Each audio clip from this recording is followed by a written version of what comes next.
Looking at investigation 5.2 today. We're analyzing data in two-way tables, so we're still looking at our two-way tables. Here we got a situation where it says every 4 years, social studies teachers at the middle school hold a mock election. Each student registers as a Democrat, Independent, or Republican, all of which are categorical. We've got categories, data values. Then the classes hold primary and final elections for the president.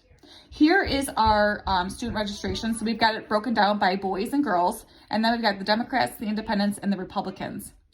So down here it says for part A to use the raw data. So this is just the numbers, and we could throw in some tally marks if you wanted to. I just took away the tally marks and just wrote the grand total for each of these categories.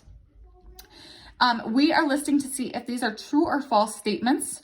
So here for number 1, it says girls and boys are equally likely to be Democrats. So if I look at the column for Democrats, it says the boys are 8 and the girls are 8. So yes, I would say that this is true.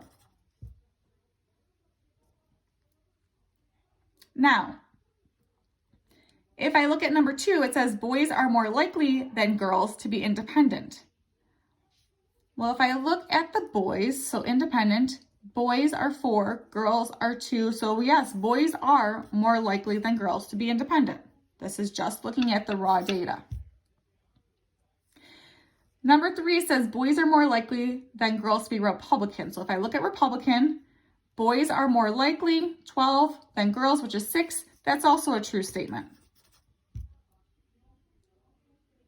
And 4 says girls are only half as likely as boys to be Republican.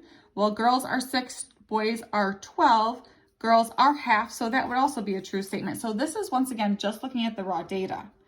Now, if we actually take this information and we add some total columns, our statements might change. So for part B, it says, study the table of party choices and claims about the differences between boys and girls. Notice that there are 24 boys and 16 girls in the class. So I'm just going to add up the total. So 8 and 8 is 16. 4 and 2 is 6. 12 and 6 is 18. So these are our total columns of 16 Democrats, 6 Independent, and 18 Republican total for boys and girls. I had a total of 24 boys surveyed, a total of 16 girls surveyed, give me a total of 40 people that were surveyed. So I'm going to go back up, and I have this on 2 pages.